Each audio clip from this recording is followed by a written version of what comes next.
और अब खबरें तफसील के साथ। होली के जश्न के मौके पर आंध्र प्रदेश के वज़ीर आला चंद्रबाबू नायडू और रियासती वजीर नारा लोकेश ने रियासत की अवाम को दिल की गहराइयों से मुबारकबाद दी। दोनों रहनुमाओं ने ये पैगाम सोशल मीडिया प्लेटफॉर्म एक्स के जरिए शेयर किए। वज़ीर आला चंद्रबाबू नायडू ने अपने पैगाम में कहा, होली के इस मौके पर सबको खुशियों भरी मुबारकबाद। होली का आगाज होता है जिसमें बुराई पर भलाई की फतेह की अलामत बन जाता है और ये हमारी ज़िंदगियों में नए रंग भरता है। दोस्तों और अहल खाना के साथ खुशियां बांटें और सब सुकून और खुशियों से भरपूर रहे।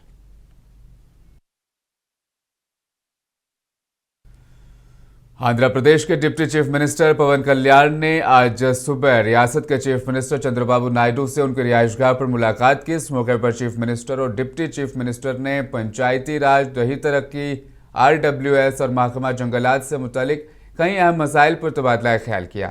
ज़राए के मुताबिक दोनों कायदीन ने जल जीवन मिशन के कामों की पेशरफ, फंड्स के इस्तेमाल, पंचायती राज डिपार्टमेंट के तहत सड़कों की तरक्की के लिए फंड्स की तकसीम, हल्के के लिहाज से की गई मुख्तस और दीगर मसाइल पर तफसीली बातचीत की।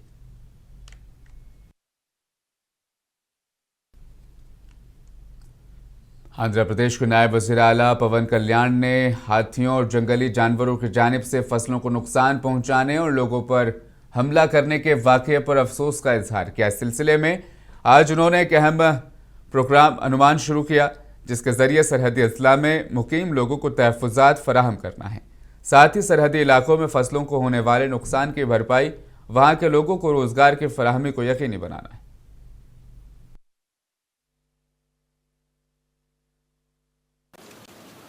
ఈ Hanuman healing and nurturing units for monitoring, aid and nursing of wild life. దీని ముఖ్య ఉద్దేశం మానవ వన్యప్రాణి సంఘర్షణని నివారించడం, తగ్గించడం కోసం రూపకల్పన చేసిన సమగ్ర సాంకేతిక శాస్త్రీయ కార్యక్రమం. ఈ ప్రాజెక్ట్ ద్వారా ముఖ్యంగా మన చిత్తూరు లాంటి మన చిత్తూరు జిల్లా, పార్వతీపురం ఇలాంటి జిల్లాల్లో ఎక్కడైతే ఈ ఏనుగులు కానీ వన్యప్రాణులు కానీ ఊళ్ళలోకి వచ్చేసి పొలాల మీద పడి ప్రాణానికిను అలాగే వ్యవసాయానికి ఇబ్బంది కలిగించే పరిస్థితుల్లో వీటిని హ్యాండిల్ చేయాలనే దాని నుంచి పుట్టిందే ఈ హనుమాన్ కార్యక్రమం. ఈ ప్రాజెక్ట్ ద్వారా సరిహద్దు గ్రామాల ప్రజలకి రక్షణ, వారి జీవనోపాధికి భద్రత కల్పించడం, వన్యప్రాణుల సంరక్షణ చర్యలు మరింత కట్టుదిట్టంగా ముందుకు తీసుకెళ్తాం. వన్యప్రాణుల్ని సంరక్షిస్తూనే పంటలు, పశువులు, ప్రజల ప్రాణాలు, ఆస్తుల సంరక్షణ హనుమాన్ తాలూకు ప్రధాన కర్తవ్యం. ఏదైనా సంఘర్షణ చోటు చేసుకున్నప్పుడు వెంటనే స్పందించడం. YCP अकलियती लीडर नसीर और उनके साथ कुप्पम म्युनिसिपल हदूद के कोतापेट से तकरीबन 50 अकलियती खानदान TDP में शामिल हुए। इस मौके पर MLC के श्रीकांत, RTC के वाइस चेयरमैन मणिरत्नम और PKMUDA के चेयरमैन डॉक्टर सुरेश बाबू ने उन्हें खंडवा पहनाकर पार्टी में शामिल किया। इस मौके पर बात करते हुए MLC श्रीकांत ने कहा, YCP कायदीन ने CM चंद्रबाबू नायडू के जरिए शुरू की गई तरक्याती प्रोग्रामों से मुतासिर होकर पार्टी में शमूलियत इख्तियार की है। उन्होंने कहा कि कोतापेट को हर तरह से तरक्की दी जाएगी। उन्होंने कहा कि इलाके में सिर्फ तेलुगु देशम पार्टी का झंडा लहराया जाएगा।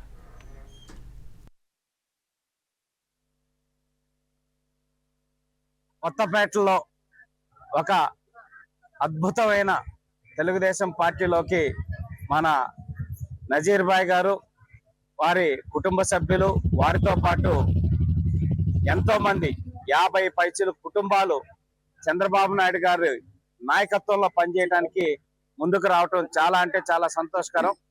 నజీర్ భాయ్ గారు అంతకుముందు కూడా 30 సంవత్సరాల పాటు తెలుగుదేశం పార్టీలో పనిచేశారు. చంద్రబాబు నాయుడు గారి గెలుపు కోసం ఎన్నోసార్లు కృషి చేశారు. చిన్న చిన్న కారణాలతోటి మనకి దూరమైనా కూడా మళ్ళీ ఈరోజు ఆయన వెంటే మేము నడుస్తామని చెప్పనేసి ఈరోజు సంతోషంగా రావటం జరిగింది. వారిని, వారి కుటుంబ సభ్యుల్ని, ఇతర వాళ్ళ ఎవరైతే ఫాలోయర్స్ ఉన్నారో వాళ్ళందరికి కూడా మేము మనస్ఫూర్తిగా తెలుగుదేశం పార్టీలోకి సాదరంగా ఆహ్వానిస్తా ఉన్నాం. వారు ఏ నమ్మకంతో అయితే మళ్ళీ చంద్రబాబు నాయుడు గారి నాయకత్వంలో పనిచేయడానికి వస్తున్నారో ఆ నమ్మకాన్ని నిలబెడుతూ ఈ కొత్తపేట అభివృద్ధిని కొత్త పుంతలు తొక్కిస్తామని చెప్పని కూడా ఈ సందర్భంగా తెలియజేసుకుంటూ మరొకసారి నారా చంద్రబాబు నాయుడు గారి నాయకత్వాన్ని బలపరుస్తూ తెలుగుదేశం పార్టీలోకి వచ్చినటువంటి మా మహిళామ్మ సోదరులు సోదరి మండలికి అందరికి కూడా పేరు పేరున కూడా ధన్యవాదాలు తెలియజేస్తున్నాం. కొత్తపేటని వన్ సైడ్ తెలుగుదేశం పార్టీ జెండా ఒకటి మాత్రం ఇక్కడ ఉండేటట్టు చేస్తామని కూడా ఈ సందర్భంగా తెలియజేస్తూ త్వరలోనే దానికి సంబంధించినటువంటి అన్ని కార్యాచరణను కూడా రూపొందించి అందరం కలిసికట్టుగా ఇక్కడ ఉన్న నాయకులందరూ కూడా సహృదయంతో అర్థం చేసుకొని మనం చంద్రబాబు నాయుడు గారికి 1,00,000 ఓట్ల మెజార్టీ సాధించాలని కావాల్సినటువంటి ఏ పనులైతే చేయాలో అటు అభివృద్ధి కార్యక్రమాలు రాజకీయంగా కూడా అందరినీ ఆహ్వానిస్తూ అందరితో కలిసి పనిచేయడానికి మా తెలుగుదేశం పార్టీ నాయకులు కృషి చేసినటువంటి వారందరికి కూడా మేము कर्नाटक के वजीर ट्रांसपोर्ट रामगंगा रेड्डी ने रियासत में law and order, phone tapping case, guarantee स्कीमों के साथ साथ वज़ीर आला की तब्दीली पर अपना रद्द-ए-अमल जाहिर किया। उन्होंने इस इल्ज़ाम को मुस्तरद कर दिया कि हुकूमत फोन टैपिंग केस में पुलिस का गलत इस्तेमाल कर रही है। रामगंगा रेड्डी ने कहा कि सिर्फ इल्ज़ाम तराशू से कुछ नहीं होता है, उसके लिए सबूत फराहम करने की भी ज़रूरत पड़ती है।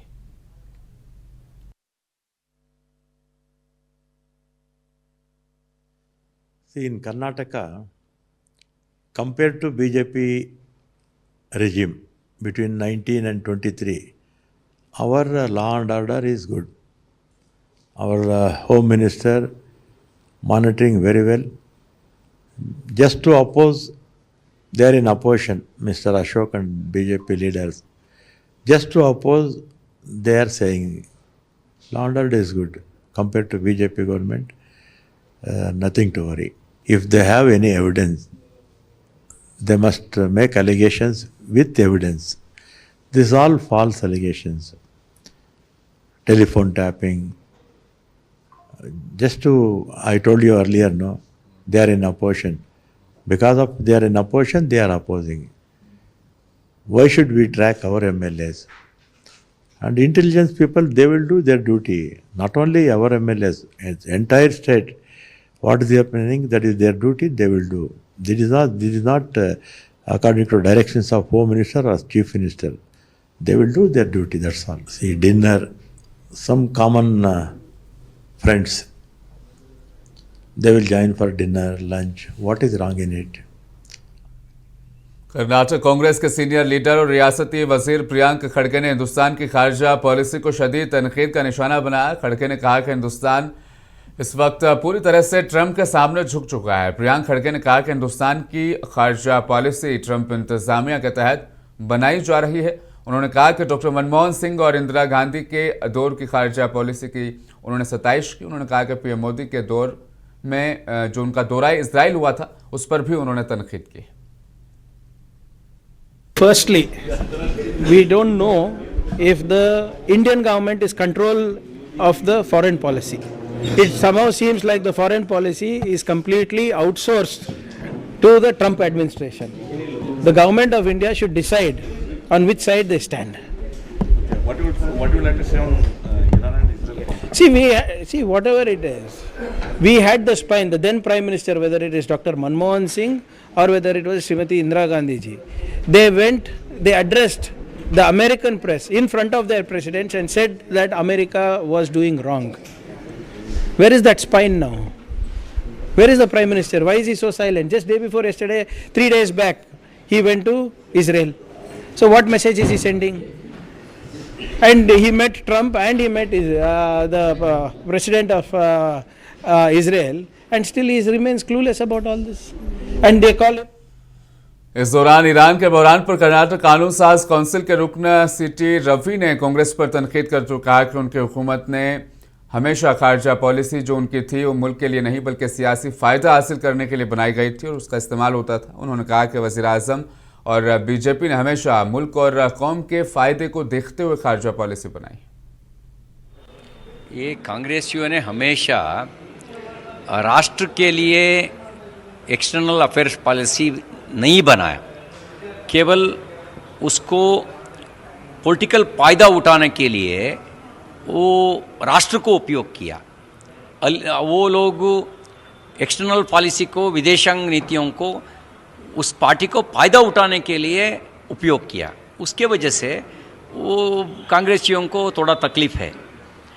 मोदी जी, बीजेपी हमेशा राष्ट्र को मजबूत करने के लिए अपना विदेशांग नीतियों को उपयोग किया है। हम हर कदम में राष्ट्र को क्या फ़ायदा होता है ऐसा सोच करके अपना एक्सटर्नल अफेयर्स पॉलिसी बना है। हमको कितना फ़ायदा मिलता है वो सोच करके हम नहीं बना। क्यों कांग्रेसियों ने इसराइल को गया नहीं, क्यों नहीं गया? कारण पॉलिटिकल फ़ायदा उठाने के लिए। हम ऐसा अभी तक किया नहीं। हम करता है देश को क्या फ़ायदा मिलेगा, क्या लाभ मिलेगा, ऐसा सोच करके एक्सटर्नल